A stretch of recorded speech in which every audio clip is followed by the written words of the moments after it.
जो समय जो अवसर हमें मिलता है वह सौभाग्य से मिलता है, और जो अवसर मिला है उसी में जीवन छिपा है। आज को कल पर न टालो। उस पल को, उस अवसर को पूरे भाव से, पूरे जोश के साथ, पूरे आनंद के साथ जीने का उपाय करो,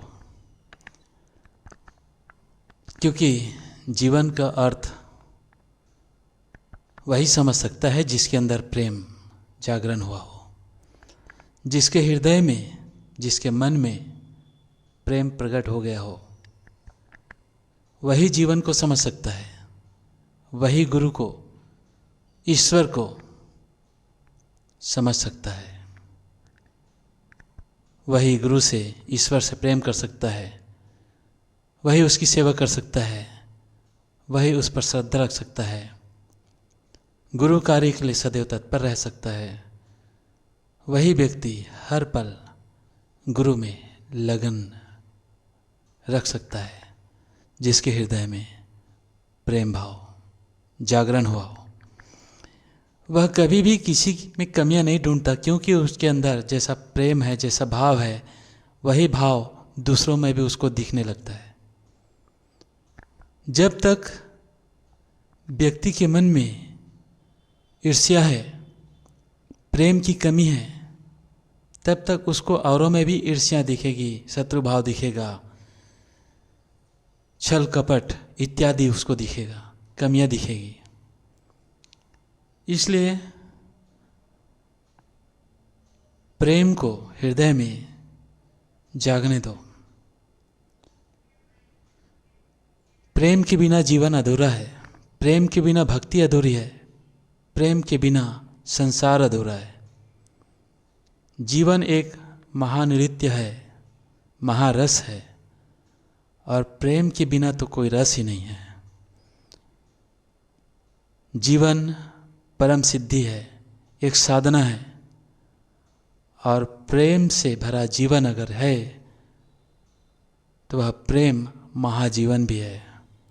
प्रेम में पूर्णता है, श्रेष्ठता है, और जीवन की भव्यता है।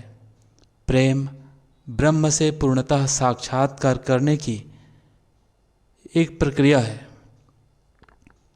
गुरु शब्द अपने आप में अत्यंत महत्वपूर्ण है, क्योंकि गुरु किसी व्यक्ति विशेष को नहीं कहा गया है।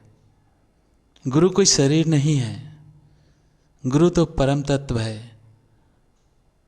परम दिव्यता है, परम ज्ञान है, और उसी परम तत्व, परम दिव्य ज्ञान को पूर्ण गुरु कहा गया है।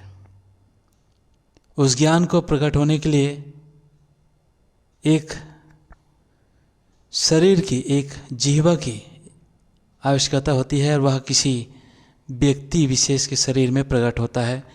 इसलिए जिस पर यह ज्ञान प्रकट होता है, हम उसे गुरु समझ बैठते हैं।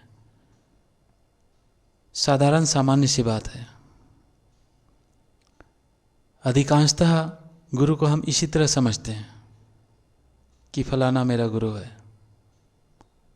जबकि उनके अंदर जो ज्ञान है, जो दिव्यता है, जो परम तत्व है, वो गुरु है।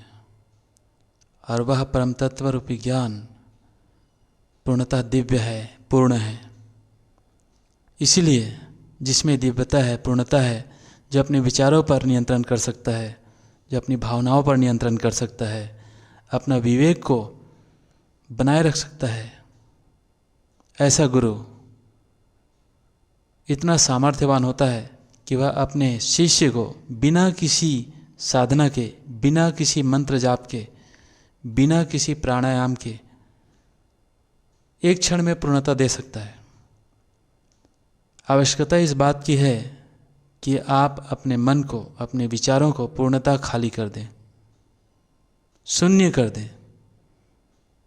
ऐसा कभी न सोचें कि मैं तो ये जानता हूँ, मैं तो ये करता हूँ, क्योंकि जब तक आप जानते हैं, जब तक आप करते हैं, तब तक आपको कुछ नया मिलने वाला नहीं है। जैसे घड़े में पानी भरा है, उसमें अगर ऊपर से और पानी डालेंगे तो पानी आएगा क्या? नहीं आएगा। ठीक उसी तरह यदि आप पहले से जानते हैं, पहले से ऐसा करते हैं, ऐसा सोचते हैं, ऐसा मानते हैं, तो गुरु का दिया हुआ ज्ञान, गुरु की दी हुई मंत्र शक्ति, उनके बताए हुए रास्ते आपकी समझ में आने वाले नहीं हैं। इसलिए अपने विचारों को खाली करो। गुरु को समझना है तो प्रेम करना सीखिए, विचारों को खाली करिए, तब गुरु आपके समझ में आएंगे। आप अपने गुरु में कभी दोष न देखें, कमियां ना निकालें। उनके वचनों को, उनकी वाणी में कभी तर्क वितर्क न करें, उनकी निंदा न करें। उनकी शक्ति पर, उनके मंत्रों पर कभी शंका न करें। उनकी कृपा पर, उनकी व्यवस्था पर कभी भी शंका न करें, कभी भी तर्क वितर्क न करें।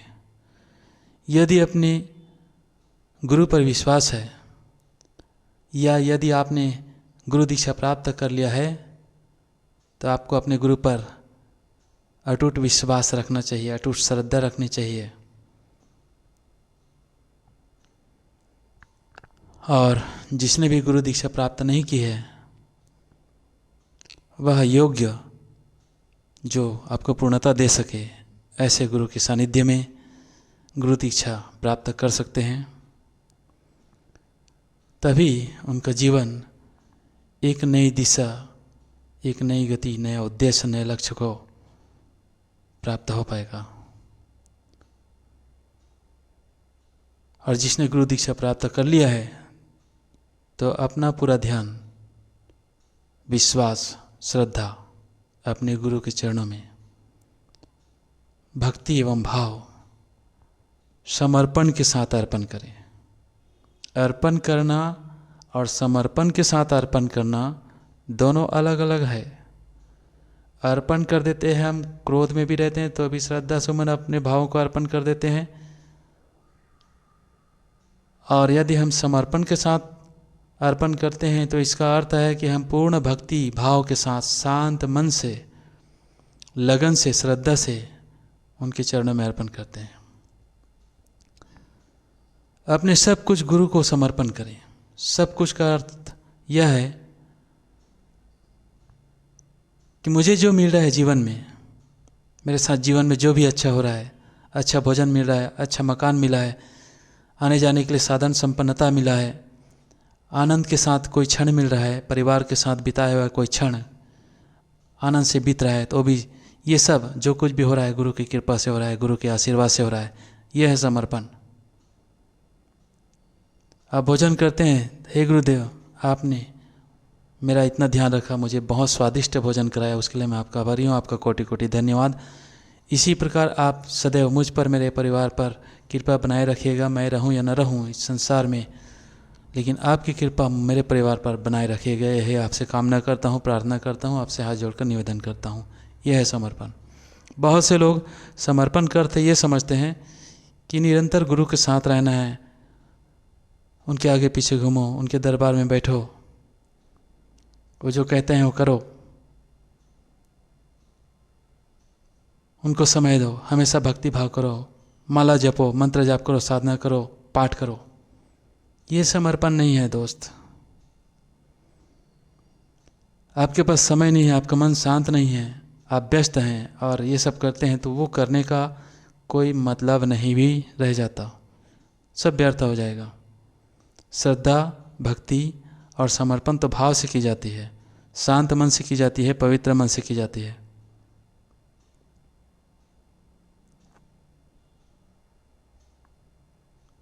तो मैं यहाँ पर और इस समर्पण को स्पष्ट करना चाहूँगा कि जब आपको कोई बड़ी सफलता हाथ लगती है, कोई कार्य बार बार प्रयास करने पर भी आप से सफल नहीं हो पाता है और अचानक कभी सफल हो जाती है वही कार्य, तो आप कह सकते हैं कि गुरुदेव आपकी कृपा तो आज मुझ पर हो ही गई और आपकी कृपा से कार्य तो हो ही गया, होना ही था।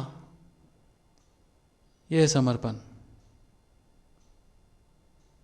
बहुत से लोग क्या करते हैं, कोई कार्य करते हैं, बड़ी सफलता लग जाती है, कोई अचानक से उसको बड़ा लाभ मिल जाता है, तो कहते हैं मैंने ऐसा किया तो उसका लाभ मिला, मैंने किया तब ऐसा हुआ, अगर नहीं करता तो नहीं होता। वहाँ पर मैं आ जाता है, स्वयं को कर्ता मान लेता है। और समर्पण में क्या होता है, मैं नहीं रहता, वहाँ सब कुछ गुरुदेव हो जाते हैं, सब कुछ हमारा इष्ट हो जाता है, ईश्वर हो जाता है, ब्रह्म हो जाता है। और यह तय हो जाता है कि मैंने कुछ नहीं किया, सब कुछ आपने किया। यह है समर्पण। मेरे जीवन में जो कुछ भी है, जो कुछ भी मिल रहा है, उसमें आपकी ही कृपा है। मेरी मेहनत तो है ही, पर आपकी कृपा के बगैर यह सब कुछ संभव नहीं था। यह है समर्पण। इतना मान सम्मान मुझे मिल रहा है, यह सब आपकी कृपा से हो रहा है। इस सेवक पर अपनी कृपा इसी प्रकार सदैव बनाए रखिएगा। मुझे अपने से अलग कभी न करना, मेरा साथ कभी न छोड़ना। मैं रहूं या न रहूं, मेरे परिवार पर अपनी कृपा सदैव बनाए रखिएगा। हे परम पूज्य, हे सद्गुरुदेव, मेरे अवगुण दोष समर्पित तुम्हारे चरणों में। हे परम पूज्य सद्गुरुदेव, हे गुरुदेव, हर संकट में, हर खुशियों में, हर क्षण आप मेरे साथ रहिएगा। मैं कभी आपको अपने साथ चलने के लिए न बोल पाऊँ तो भी आप मेरे साथ चलिएगा। समर्पण ऐसा होना चाहिए। जब भी आप किसी काम में जाते हैं, कहीं जाते हैं, तो अपने इष्ट के सामने हाथ जोड़कर खड़े हो जाइए। उनको बताइए कि गुरुदेव या हे भगवान, हे प्रभु, मैं यहाँ इस काम के लिए यहाँ जा रहा हूँ, आप भी मेरे साथ चलिए, कार्य अच्छे से हो जाए, ऐसी कृपा कीजिए और हमेशा मेरे साथ रहिएगा। ऐसा बोल के जाएं। और जब आप काम से वापस लौटते हैं, आपका काम हो जाता है या नहीं भी होता है, तो भी आप अपने इष्ट से हाथ जोड़कर मिले कि आपकी कृपा से मैं स्वस्थ हूँ, सुरक्षित घर वापस आ गया हूँ और मेरा कार्य, मेरा दिन अच्छा रहा, इसके लिए धन्यवाद। ऐसे ही कृपा नित्य प्रतिदिन आपकी बनी रहे, यही कामना करता हूँ। बस इतना ही तो करना है, यही तो समर्पण है। क्योंकि समर्पण के बिना कुछ अधूरा लगता है। और जीवन का अर्थ केवल जिंदा रहना नहीं है, सांस लेना नहीं है। जीवन का उद्देश्य भोजन करना और केवल संतान उत्पन्न करना भी नहीं है। जीवन का एक विशेष उद्देश्य है, एक विशेष क्रिया होती है। और यह ज्ञान होना कि मेरा जन्म क्यों हुआ है, यह बहुत बड़ी बात है, बहुत महत्वपूर्ण बात है। क्योंकि ईश्वर ने सोचने की क्षमता, ध्यान लगाने की अद्भुत क्षमता केवल और केवल मनुष्य को दी है। पशु पक्षी या कोई अन्य प्राणी, जीव जंतु ध्यान नहीं लगा सकता। ये कार्य तो केवल मनुष्य ही कर सकता है। और ध्यान में असंभव को संभव भी मनुष्य कर सकता है। परमात्मा ने, ईश्वर ने उनको इतनी क्षमता दी है। जबकि जीव जंतु या पशु पक्षी या अन्य प्राणी ऐसा नहीं कर सकते। यही अंतर है। यदि आप अपने जीवन को सही मायने में समझ पाएँ तो आप ध्यान करेंगे, अच्छा सोचेंगे, परोपकार के हित हेतु कार्य करेंगे, अपने जीवन को सार्थक सफल बनाएंगे। दृढ़ संकल्प के साथ एक योजनाबद्ध तरीके से अपने जीवन को, एक एक क्षण को, एक एक दिन को आप जी पाएंगे। और यदि आप ऐसा नहीं कर पा रहे हैं तो एक साधारण जीवन जी रहे हैं। साधारण जीवन पशु पक्षी और अन्य प्राणी भी जीते हैं, वो जीवन आप जी रहे होते हैं। तो यही तरीके को बदलने के लिए, जीवन को अच्छा बनाने के लिए, जीवन को सार्थक व सफल बनाने के लिए, हर दिन को सफल बनाने के लिए, अद्वितीय प्राप्त करने के लिए, दिव्यता प्राप्त करने के लिए, उच्च श्रेणी में खुद को स्थापित करने के लिए, तेजस्विता को प्राप्त करने के लिए, जीवन को सही अर्थ में समझने के लिए, जीवन को एक नई दिशा देने के लिए, एक अनुभवी, योग्य, पूर्ण, जो अपने आप में पूर्णता को समाया हुआ है, ऐसे गुरु की आवश्यकता होती है।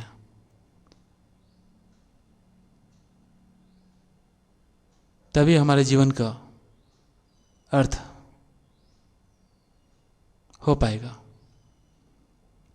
बिना गुरु के मार्गदर्शन के इस जीवन में किसी भी क्षेत्र में सफलता प्राप्त करना संभव नहीं है। संसार का कोई भी कार्य गुरु के मार्गदर्शन के बिना संभव नहीं है। सभी प्रकार के कार्य में किसी अनुभवी के मार्गदर्शन की आवश्यकता होती है, चाहे वो कोई भी कार्य हो, सिद्धि हो, साधना हो, वैवाहिक कार्य हो, शैक्षणिक कार्य हो, राजनीतिक कार्य हो, किसी भी कार्य में एक अनुभवी गुरु की या व्यक्ति की आवश्यकता होती है। हर क्षेत्र में मार्गदर्शन की आवश्यकता होती है, तभी हमें सफलता प्राप्त होती है। गुरु के मार्गदर्शन से मनुष्य जीवन की इस रहस्य को जान सकने में समर्थ होता है। प्रभु ने आपको यह जीवन क्यों दिया, जीवन का क्या उद्देश्य है, जीवन का क्या लक्ष्य है, गुरु के मार्गदर्शन में रहकर ही अपने लक्ष्य को प्राप्त किया जा सकता है। जैसे दूध को परेशान करने से अर्थात तकलीफ देने से वह दही बनता है, और उस दही को परेशान करने से वह घी बनता है। दूध से दही की कीमत अधिक होती है और दही से घी की कीमत अधिक होती है। अर्थात परेशान करने से जो प्राप्त हुआ उसकी कीमत अधिक हुई, परंतु जिसकी कीमत अधिक हुई उसने अपना रंग नहीं बदला, अपना रंग छोड़ता नहीं है, सभी का रंग सफ़ेद है, एक है। ठीक उसी प्रकार शिष्य के जीवन में कितना भी दुख आए, संकट आए, उसे हर स्थिति परिस्थिति में हंसते हुए उन दुखों को, उन बाधाओं को गुरु प्रसाद समझकर स्वीकार कर लेना चाहिए। और जो इस भाव से उसे स्वीकार कर लेते हैं वह शिष्य कभी अपना रंग नहीं बदलते, मन को विचलित नहीं होने देते।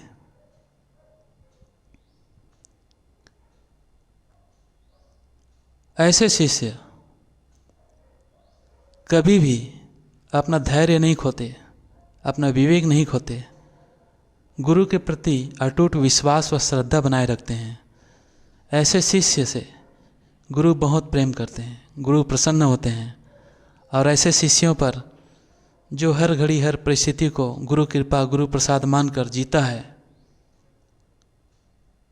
उसे निरंतर निस्संदेह गुरु कृपा प्राप्त होती ही है। ऐसे शिष्य के लिए गुरु दौड़ कर चले आते हैं उसे मिलने के लिए, और हमेशा हमेशा के लिए गुरु उस शिष्य को अपने पास रख लेते हैं तथा सर्व साधना सिद्धि से संपन्नता दे देते हैं, परिपूर्ण कर देते हैं, पूर्णता को प्रदान कर देते हैं, शिष्य को पूर्णता प्रदान कर देते हैं, पूर्ण बना देते हैं, और वह साधारण से असाधारण हो जाता है, वह दिव्य हो जाता है, देवतुल्य हो जाता है, जिस पर गुरु की कृपा हो जाती है। जिसे गुरु ने पूर्णता दे दी है, गुरु ने अद्वितीय दिव्य ज्ञान प्रदान किया है, वह शिष्य कभी साधारण नहीं हो सकता। और इस प्रकार गुरु अपने शिष्यों पर कृपा करते हुए उस शिष्य को जन्म मृत्यु की गति से मुक्त कर देते हैं, मोक्ष को प्राप्त हो जाता है। गुरु के सानिध्य में जीवन बिताने वाले शिष्य मोक्ष को प्राप्त हो जाते हैं। संपूर्णता देने वाले ऐसे दिव्यता, तेजस्विता, संपन्नता आदि हमें जीवन में सब कुछ प्रदान करने वाले परम पूज्य की जयकार होनी चाहिए। अपने मन के विचारों को, बुरे विचारों को, बुरी आदतों का स्वाहा करिए और गुरु प्रसाद, गुरु भक्ति अपने मन में बसा कर स्वीकार कर बोलिए परम पूज्य सद्गुरुदेव की जय।